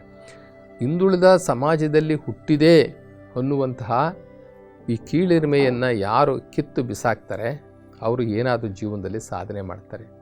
ನೋಡಿ, ಕೀಳು ಜಾತಿಯಲ್ಲಿ ಹುಟ್ಟುವುದು ತಪ್ಪಲ್ಲ. ಯಾರದೇ ವ್ಯಕ್ತಿಯದು ಕೀಳು ಜಾತಿಯಲ್ಲಿ ಹುಟ್ಟುವುದು ತಪ್ಪಲ್ಲ, ಆದರೆ ಕೀಳಾಗಿ ಸಾಯುವುದು ತಪ್ಪು. ಸಾಧಕರ ಅಲ್ಲದವರ ಕುಟುಂಬದಲ್ಲಿ ಅಥವಾ ಬಡವರ ಹೊಟ್ಟೆಯಲ್ಲಿ ಹುಟ್ಟೋದು ತಪ್ಪು ಅಲ್ಲವೇ ಅಲ್ಲ, ಆದರೆ ಬಡವರಾಗೇ ಸಾಯುವುದು ತಪ್ಪು. ಅಜ್ಞಾನಿ ತಂದೆ ತಾಯಿಗಳ ಹೊಟ್ಟೆಯಲ್ಲಿ ಹುಟ್ಟುವುದು ತಪ್ಪೇನಲ್ಲ, ಆದರೆ ಅಜ್ಞಾನದಿಂದ ಸಾಯುವುದೇ ತಪ್ಪು. ಹೀಗಾಗಿ ನಮಗೆ ಈ ಮಾದಾರ ಚೆನ್ನಯ್ಯನವರು ಒಂದು ಆದರ್ಶ ಮತ್ತು ಶಕ್ತಿ, ಒಂದು ಆತ್ಮಸ್ಥೈರ್ಯ. ಇಲ್ಲಿ ಅವರು ಒಂದು ಕಡೆ ತುಂಬ ಚೆನ್ನಾಗಿ ಹೇಳ್ತಾರೆ. ಮಾದಾರ ಚೆನ್ನಯ್ಯನವರು ಈ ಕುಲಕಸಬು ಮಾಡುವಂತಹ ಅಂದರೆ ಚಪ್ಪಲಿ ಹೊಲಿಯುವಂತಹ ಈ ಜನರಿಗೆ ಹೇಳ್ತಾರೆ, ನೋಡಿ, ಕೈಯಲ್ಲಿರುವ ಹುಳಿಗತ್ತಿ ಅಂದರೆ ಹುಳಿ ಕೈಯಲ್ಲಿ ಇಟ್ಕೊಂಡು ಕೆಲಸ ಮಾಡ್ತಲ್ಲ, ಚರ್ಮಕ್ಕೆ ಕತ್ತರಿಸುವಂತಹ ಹುಳಿ, ಆ ಕೈ ಹುಳಿ, ಆ ಕೈ ಹುಳಿ, ಆ ಕತ್ತಿ ಏನಿದೆ, ಮತ್ತು ಅಡಿಗೂಟ, ಅದರ ಒಂದು ಗೂಟದ ಮೇಲೆ ಇಟ್ಕೊಂಡು ಚಪ್ಪಲಿ ಚರ್ಮವನ್ನು ಹಿಂಗೆ ಹೊಡಿತಾರಲ್ಲ, ಅದಕ್ಕೆ ಅಡಿಗೂಟ ಅಂತ ಹೇಳ್ಬಿಟ್ಟು ಕರೀತಾರೆ. ಕೈ ಹುಳಿಗತ್ತಿ ಅಡಿಗೂಟಕ್ಕೆ ನೀನು ಅಂಟಿಕೊಂಡೇ ಇರಬೇಡ, ನೀನು ಅದೇ ಆಗಬೇಡ. ಏನಾಗಬೇಡ ಅಂತಂದರೆ ಕೈಯಲ್ಲಿರ್ತಕ್ಕಂಥ ಹುಳಿನೇ ನಂಬ್ಕೊಂಡು ಕುತ್ಕೋಬೇಡ, ಅದು ಒಂದು ನಮ್ಮ ಉದರ ಪೋಷಣೆಗೆ. ಈ ಅಡಿಗೂಟ, ಚಪ್ಪಲಿಯನ್ನು ಹೊಡಿತಾ ಇರ್ತಕ್ಕಂಥ ಅಡಿಗೂಟ ಇದೆಯಲ್ಲ, ಆ ಗೂಟಕ್ಕೆ ನೀನು ಅಂಟ್ಕೊಂಡಿರಬೇಡ, ಆ ಕೈ ಹುಳಿಗೂ ಕೂಡ ನೀನು ಅಂಟ್ಕೊಂಡಿರಬೇಡ. ಅದು ನಮ್ಮ ಉದರ ಪೋಷಣೆಗೆ ಬೇಕು. ಒಂದು ಪ್ರತಿಯೊಬ್ಬರಿಗೂ ಕೂಡ ಒಂದು ಕಾಯಕ ಮಾಡಲಿಕ್ಕೆ ಒಂದು ವೃತ್ತಿ ಬೇಕು. ಆ ವೃತ್ತಿಯಲ್ಲೇ ಇರು. ಆದರೆ ನೀನು ಆ ಪರಮಾತ್ಮನ ಶಿವನನ್ನು ಅರಿಯಬೇಕು. ಹರಿ ನಿಜ ಆತ್ಮರಾಮನ, ನಿಜಾತ್ಮ ರಾಮನ ಅಂತ ಹೇಳಿಬಿಟ್ಟು ಅವ್ರು ಹೇಳ್ತಾರೆ. ಅಂದರೆ ಅವರ ಅಂಕಿತ ನಾಮ ಅದು. ಹರಿ ನಿಜಾತ್ಮ ರಾಮನ ಅಂತ ಹೇಳ್ಬಿಟ್ಟು ಅಂಕಿತ ನಾಮದಲ್ಲಿ ಅವರು ಅನೇಕ ವಚನಗಳನ್ನು ಬರ್ಕೊಂಡು ಹೋಗ್ತಾರೆ. ಶಿವಭಕ್ತಿ ಶಿವಜ್ಞಾನ ಪ್ರತಿಯೊಬ್ಬರಿಗೂ ಬೇಕು. ನಾವು ಅದನ್ನು ಸಾಧನೆ ಮಾಡ್ದಲೇ ಬರೀ ವೃತ್ತಿಗೆ ಅಂಟಿಕೊಂಡು ವೃತ್ತಿಯಲ್ಲಿ ಬರುವಂತಹ ಹಣವನ್ನು ಗಳಿಸುವಂತಹ ಒಂದು ಗುಲಾಮಗಿರಿಗೆ ಇಳಿದ್ರೆ ಅದು ನಮಗೆ ಒಂದಷ್ಟು ಆಸ್ತಿ ಸಂಪಾದನೆ ಮಾಡ್ಬೋದು, ಹಣ ಸಂಪಾದನೆ ಮಾಡ್ಬೋದು. ಆದರೆ ಹಣ ಮತ್ತು ಆಸ್ತಿ ಎರಡನ್ನೂ ಕೊಟ್ಟರೂ ಕೂಡ ಮೋಕ್ಷ ಸಂಪಾದನೆ ಮಾಡೋಕ್ಕಾಗೋದಿಲ್ಲ, ಸ್ವರ್ಗವನ್ನು ನಾವು ಪಡ್ಕೊಳ್ಳಿಕ್ಕಾಗೋದಿಲ್ಲ. ಆದ್ದರಿಂದ ನಮ್ಮ ಉದರ ಪೋಷಣೆಗೆ, ಅಂದರೆ ನಮ್ಮ ಹೊಟ್ಟೆಪಾಡಿಗೆ ಎಷ್ಟು ಬೇಕೋ ಅಷ್ಟು ಹಣವನ್ನು ನಾವು ಸಂಪಾದನೆ ಮಾಡಿಕೊಂಡು, ಅದು ಸತ್ಯಶುದ್ಧ ಕಾಯಕದಿಂದ ಬರಬೇಕದು.